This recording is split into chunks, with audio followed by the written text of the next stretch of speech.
어린아이들이 엄마가 건강에 좋은 것을 먹으라고 하면 안 먹는 경우가 있습니다. 반항합니다. 그리고 자기가 원하는 것 우기는 그런 경우를 우리는 쉽게 보게 됩니다. 그 4살, 5살 난 아이들이 영양에 관한 책을 읽고 그 과학적인 사실에 근거해서 그렇게 엄마한테 안 먹겠다고 이해하는 것 아닙니다. 그냥 자기 하고 싶은 거 하겠다는 거죠. 아이들 잠잘 시간 돼서 이제 침대 방에 들어가 자라고 얘기하면 자기 싫어하며 1시간만 더 있겠다고 아이들은 주장하곤 합니다. 역시 마찬가지로 잠에 관한 서적을 읽고 과학적인 근거를 대며 그렇게 얘기하는 거 아니고 그냥 1시간 더 놀고 싶다는 겁니다. 이것은 실상 왕권 다툼입니다. 누가 내 인생의 주인인가의 싸움입니다. 엄마가 내 인생 주인 아니고 내가 내 인생의 주인이다라는 그들의 생각이 그렇게 표출되는 것뿐입니다. 주권 싸움이며 권력의 싸움입니다. 내가 내 인생의 주인이다라는 거죠. 아이들에게 이러한 내용을 가르쳐주지 않아도 지들이 알아서 다 그렇게 생각을 합니다. 그리고 아주 이른 나이에 이 싸움은 시작됩니다. 왕국들 사이의 충돌이며 싸움입니다. 인생은, 특별히 하나님 앞에서의 인생은 하나님의 왕국과 내 왕국 사이의 싸움이며 충돌입니다. 저는 어릴 적에 성탄절 연극하면서 헤롯 대왕의 역할을 해본 적은 없습니다. 그러나 실제의 제 삶 속에 저는 헤롯 대왕의 역할을 많이 했습니다. 예수님 믿고 난 후에도 종종 그 역할을 하고 있다 여겨집니다. 크리스마스의 사건은 왕이신 예수 그리스도의 스토리입니다. 잠깐 제가 한국 신문을 봤더니만 한국에 올해는 산타클로스 할아버지가 1월 9일 정도에 온다고 합니다. 한 2주 늦게 2주 쿼런틴 때문에 그렇다고 합니다. 근데 미국은 정시에 올 것 같습니다. 산타 할아버지가 언제 오시던 간에 성탄절 사건은 왕으로 오신 예수 그리스도의 사건입니다. 크리스마스의 스토리는 이런 면에서 두 왕의 스토리입니다. 참된 왕으로 오신 예수님 주위에는 항상 헤롯과 같은 다른 왕들이 서성거리고 있습니다. 예수님이 왕이 아니고 자기가 왕이라고 우기는 사람들이 여기저기에 꽤 많이 있습니다. 여기에 궁극적인 의미에서의 진짜 왕과 가짜 왕 사이의 싸움과 충돌과 마찰이 오늘도 계속되고 있습니다. 인생은 두 종류로 나뉩니다. 평생 자기가 왕이라고 주장하며 패배와 멸망의 길로 종국을 맞는 인생들이 있는가 하면, 과거에는 자기가 왕인 줄 알았으나 그러나 하나님의 은혜로 참 왕이신 예수님 만나고 그분께 내 인생의 모든 주권을 맡겨드림으로 참된 의미에서의 승리와 번영으로 진행되는 인생, 즉 우리와 같은 그리스도를 믿는 자들의 인생, 두 종류입니다. 오늘 마태복음 2장에 있는 말씀을 중심으로 다시 한번 이 두 왕의 스토리를 다시 한번 묵상해 보기 원합니다. 읽어드린 본문 앞에 3절에 보시면 헤롯 왕과 온 예루살렘이 듣고 소동했다고 배경을 설명합니다. 헤롯은 원래 자기 아버지가 유대인이 아닌 에돔 사람이었기 때문에 정통성에 늘 열등감을 느끼고 있던 사람이었습니다. 그때 유대인의 왕이 났다고 하니까 그는 위기의식을 느낄 수밖에 없었죠. 그러나 성경은 말씀하기를 온 예루살렘도 소동했다고 합니다. 그 이유는 헤롯 폭군이었던 헤롯이 자기의 왕좌에 대한 위협을 느낄 때 얼마나 포악한 짓을 또 할 것인가 우려했기 때문에 그 두려움에서 오는 소동이라고 학자들은 이해를 합니다. 4절 이하에 보시면 대제사장들과 서기관이 등장합니다.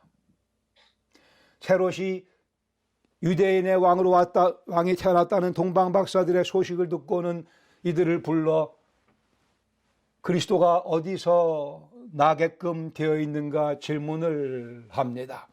대제사장과 서기관들, 여기에 장로를 더하면 유대인의 최고의 권력기관인 산헤드린이 구성됩니다. 유대인의 왕이 태어난 소식을 이 대제사장들과 서기관들은 오히려 이방인 동방박사들의 입을 통해 전해 듣게 됩니다. 게다가 이들은 그 메시지를 무시해버리고 맙니다. 최소한 확인하는 차원에서라도 베들레헴에 같이 가서 유대인이 왕이 났나 그렇지 아니한가 확인해 봐야 되는 이 대제사장들과 서기관들, 베들레헴으로 발걸음을 옮기지 않습니다.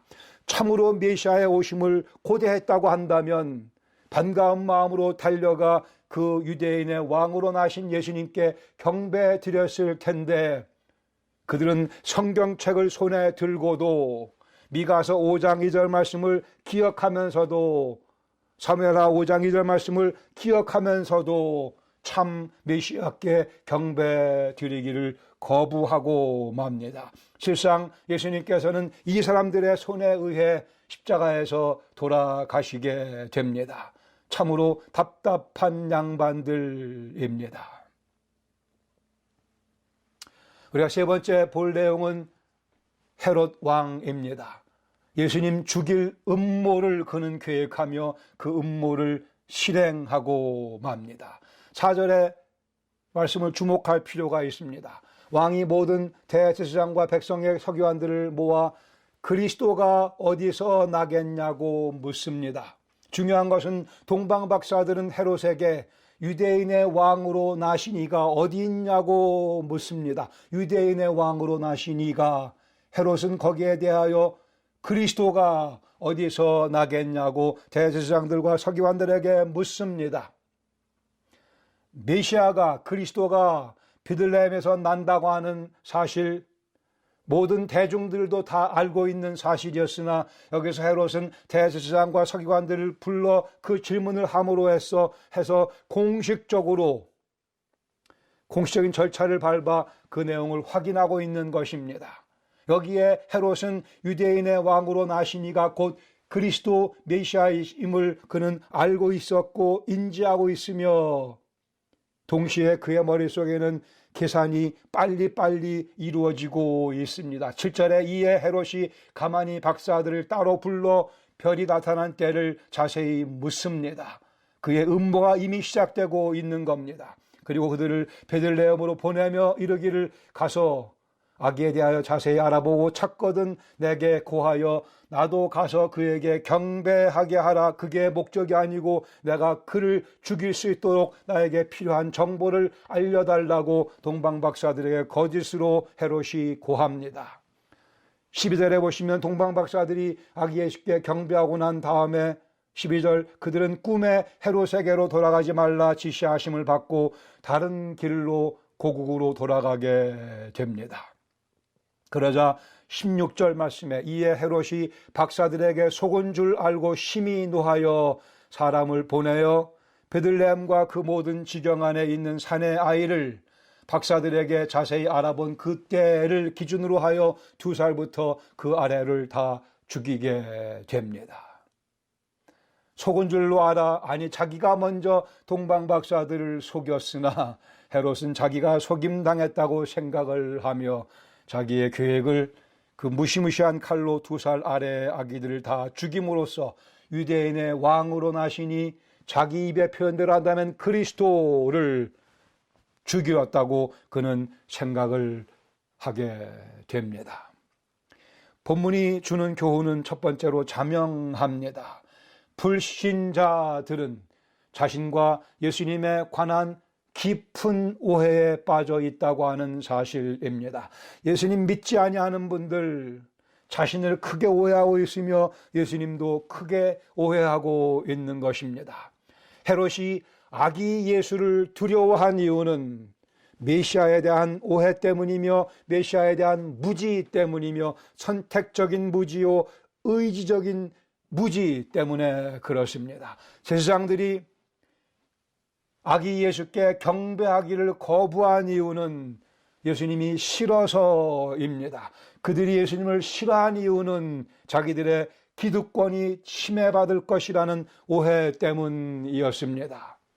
예수님에 관한 바른 이해는 우리를 경배로 인도해 줍니다.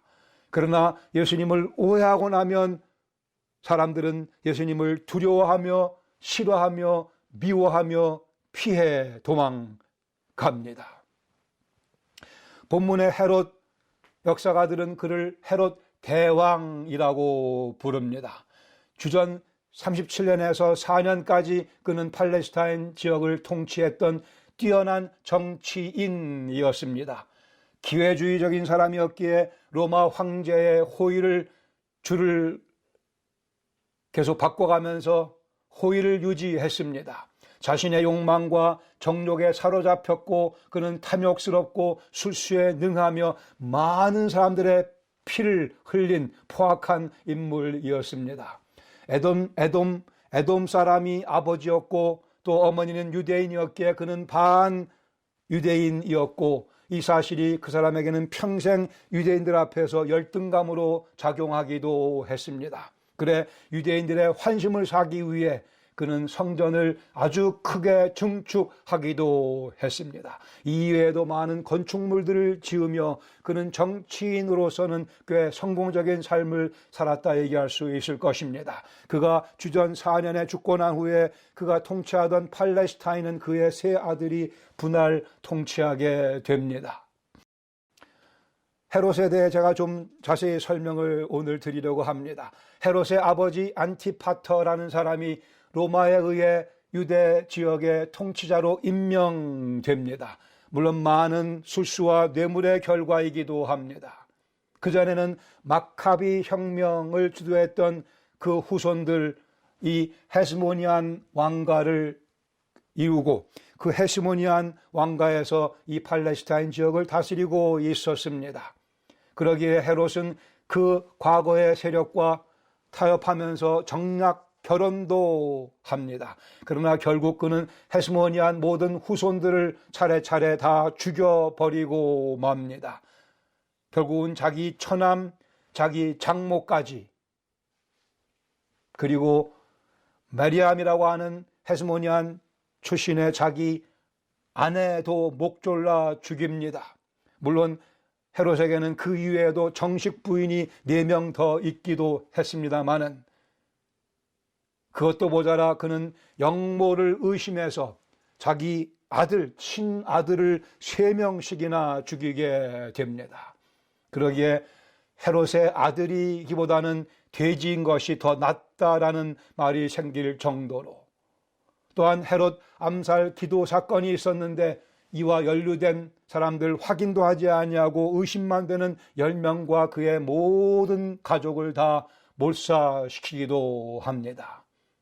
그가 죽기 3-4년 동안은 그의 인생 마지막 3-4년 동안 그는 불안감과 의심이 절정에 달하게 되며 거의 정신병자 수준으로 그는 고생을 하게 됩니다. 복종을 하고 자기가 죽게 되면 유대인들이 축제할 것을 그는 감지했습니다. 유대인들이 자기의 죽음을 기뻐할 줄을 알고 그는 자기가 죽게 되면 백성들에게 존경받는 사람, 귀족들 수십 명을 자기와 함께 200명이라 보는 기록도 있지만 자기와 함께 그들을 생매장하라고 명령을 합니다. 그래서 백성들이 자기의 죽음 때문에는 울지 아니하더라도 그 귀족들의 죽음을 통하여 울게 만들기 위해서, 가히 그는 정신병자였습니다. 그의 인생 통치자로, 왕으로, 그리고 헤롯 대왕이라는 명칭까지 그는 얻게 되었지만, 그리고 그의 많은 치적들이 지금까지도 남아있지만, 지금도 예루살렘에 가면 예루살렘 성벽에 통곡의 벽이라고 알려져 있는 그 예루살렘 서쪽 성벽 웨스턴 월, 그것이 바로 헤롯의 치적을 알리는 유물이기도 합니다. 그런 인생을 살았으나 그는 평강을 경험하지 못했고 늘 불안했고, 늘 누가 자기 왕위를 찬탈하지 않을까, 누가 자기를 죽이지 않을까, 자기 아들까지도 믿지 못하는 비참한 인생을 그는 살고 말았습니다. 헤롯이야말로 평강의 왕이신 예수 그리스도를 절실하게 필요로 했던 사람이었습니다. 그러나 헤롯은 유대인의 왕으로 나신 예수님 역시 자기의 왕위를 찬탈할 사람으로 오해하고 자기의 것을 빼앗아 가기 위해 온 분으로 크게 오해하고 말았습니다. 헤롯의 영적 무지, 내가 내 인생의 주인이라고 하는 깊은 오해, 그러므로 그의 인생은 불안할 수밖에 없었습니다. 논리적으로 사고를 해 보십시다. 내가 내 인생의 주인이면 내 인생 얼마나 불안합니까? 내가 나를 잘 아는데 내가 내 인생의 주인이라면 얼마나 그 인생 불행하며 비참해집니까?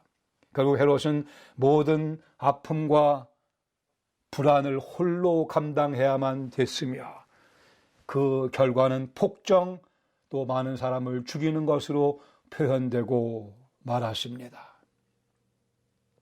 진짜 왕으로 오신 아기 예수 앞에 무릎을 꿇었어야 하는데, 그래야 자기의 왕권도 바르게 정립될 수 있었는데, 훌륭한 왕으로 지금이라도 바뀔 수 있었는데, 자기가 그렇게 원하던 백성들의 존경을 받는 왕으로 바뀔 가능성도 예수님 안에 있었었는데, 자기의 인생을 극대화시켜줄 분 그리스도, 유대인의 왕, 그는 거부했으며 두려워했으며 피했으며, 아니 실상 그의 마음속으로는 그리스도를 죽이고 말았습니다. 자기 인생을 망칠 뿐으로 크게 오해했습니다. 아기 예수님은 실상 우리가 말하는 소위 내 것이라고 하는 것, 그것을 완성시켜 주기 위해 오신 분이십니다. 내 것이라고 생각하는 그 모든 것 다 실상은 그분이 주신 것입니다. 정도의 차이는 있겠지만 헤롯은 모든 불신자들의 생각과 삶을 대변합니다. 내가 인생의 주인으로 남아있기를 원하는 사람들, 그 사람들을 헤롯은 대변합니다. 고린도 후서 4장 4절에 말씀합니다.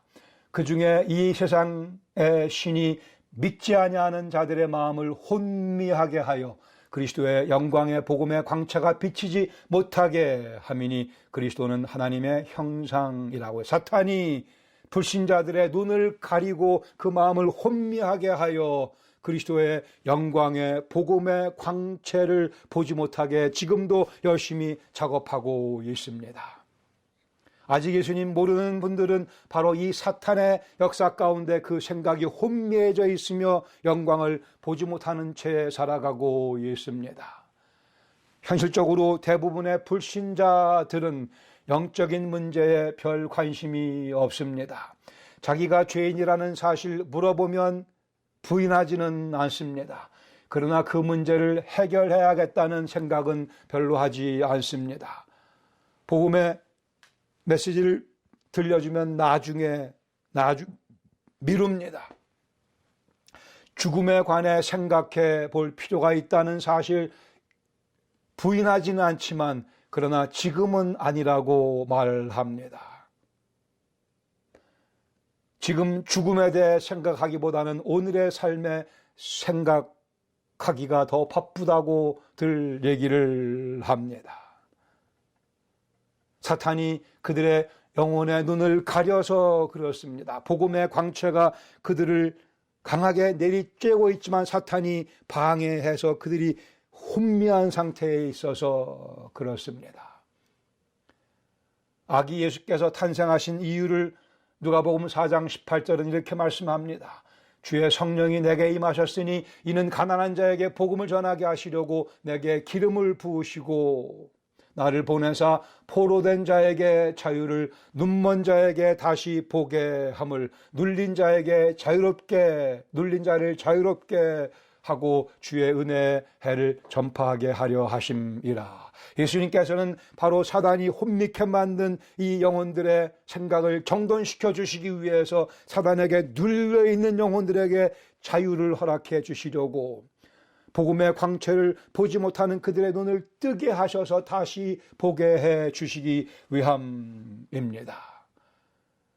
인생의 모든 문제의 근원이 바로 죄인 것을 깨닫게 해 주시려고 그 해결책으로 예수님께서 오셔서 가르쳐 주시며 복음의 광채를 강하게 비춰 주시며 그 눈을 뜨게 해 주시며 눈을 뜨고 우리를 위해 십자가에서 내 죄를 짊어지시고 돌아가신 그 예수님 바라보며 하나님의 사랑의 의미가 무엇인지 절실하게 깨닫게 해 주시려고 예수님 우리를 찾아오셨고 그것이 바로 성탄절의 사건입니다. 인생의 허무함의 근원이 우리의 미련함과 죄악에 놓여 있음을 예수님께서는 가르쳐 주십니다. 인생의 주인 내가 아니고 하나님이심을 깨닫게 해주시는 피조물에 경험할 수 있는 가장 커다란 복을 우리에게 선물로 주시려고 예수님께서 베들레헴의 한 아기의 모습으로 하나님께서 사람이 되어 우리를 가까이 찾아와 주셨습니다. 그 아기 예수께 경배하는 영혼, 영원한 생명으로 그 아기 예수를 두려워하며 피하는 영혼, 영원한 멸망 가운데 계속 남아있게 됩니다. 그러기에 우리 믿는 자들에게는 중요한 사명이 주어져 있습니다. 이 복음을 모르는 영혼들에게 우리가 이 복음을 전해야만 됩니다. 두 번째 교훈은 불신자들의 오해를 풀어주는 사명이 우리 신자들에게 주어져 있으며 이 사명은 하나님의 도우심을 통해서만 성공할 수 있다고 하는 사실입니다. 사도행전 13장 48절에 이렇게 말씀합니다. 이방인들이 듣고 기뻐하여 하나님의 말씀을 찬송하며 영생을 주시기로 작정된 자는 다 믿더라. 영생을 주기로 작정된 자가 있다고 말씀을 합니다. 우리는 그분들이 누군지 모르기에 우리는 사랑하는 가족에게 이 복음을 전해야만 됩니다. 영생을 주기로 작정된 분을 향하여 우리는 복음을 증거해야 합니다. 우리가 누군지 모르겠으나 분명한 것은 예수님 믿는 사람은 영생을 주기로 작정된 자라는 사실입니다.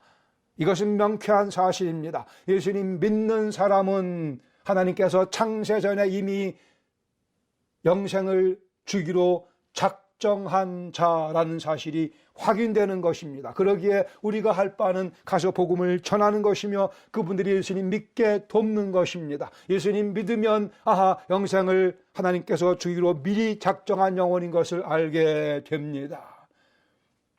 그러나 예수님 믿지 않고 이 땅에서의 인생을 마친다면 안타깝게도 저분은 하나님께서 영생을 주기로 작정하지 않으신 분인 걸 알게 되기 때문에 우리가 해야 될 바는 자명해집니다.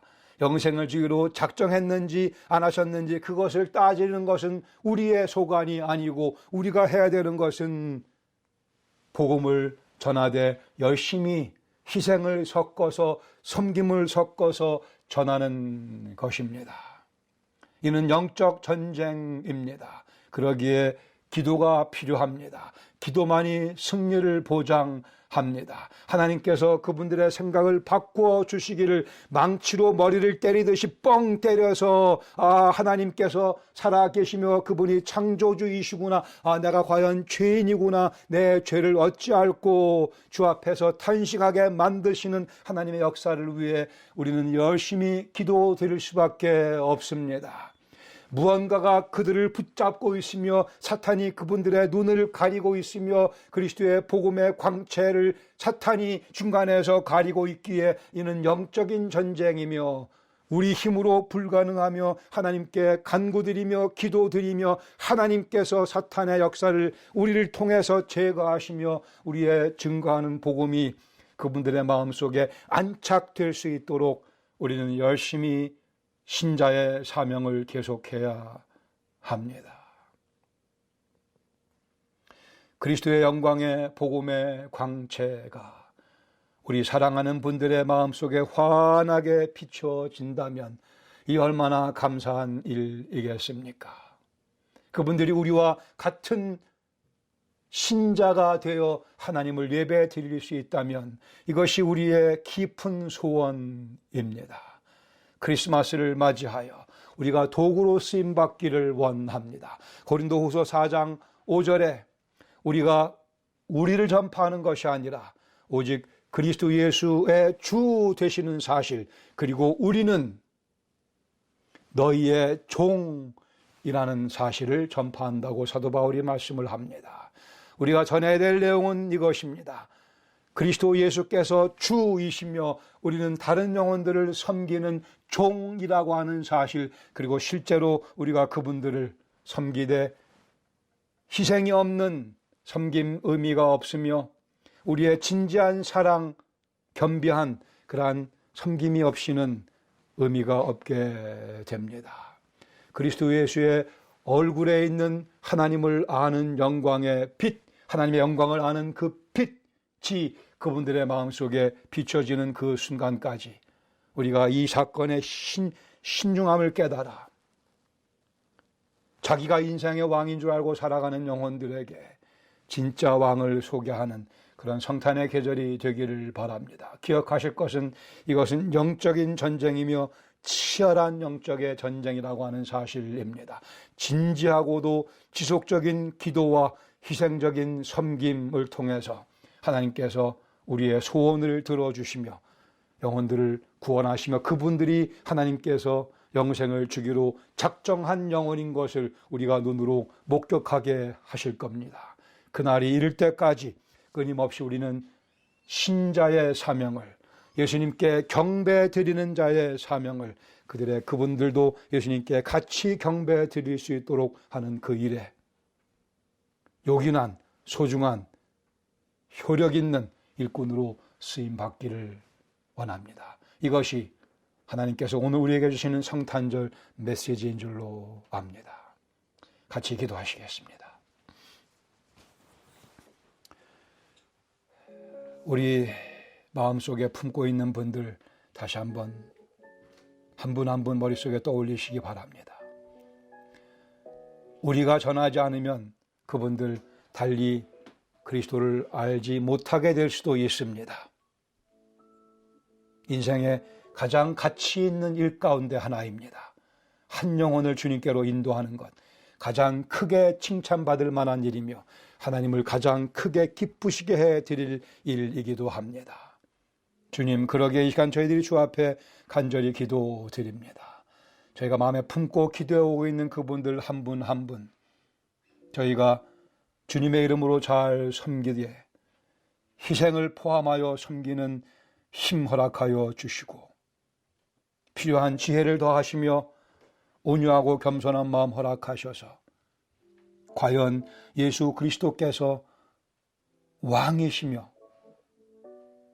그 예수님께서 영광의 광채를 저희 마음속에 강하게 비춰주시는 분임을 그분들이 경험할 수 있도록 역사하여 주시고 영광 주님께서 받아주시옵소서.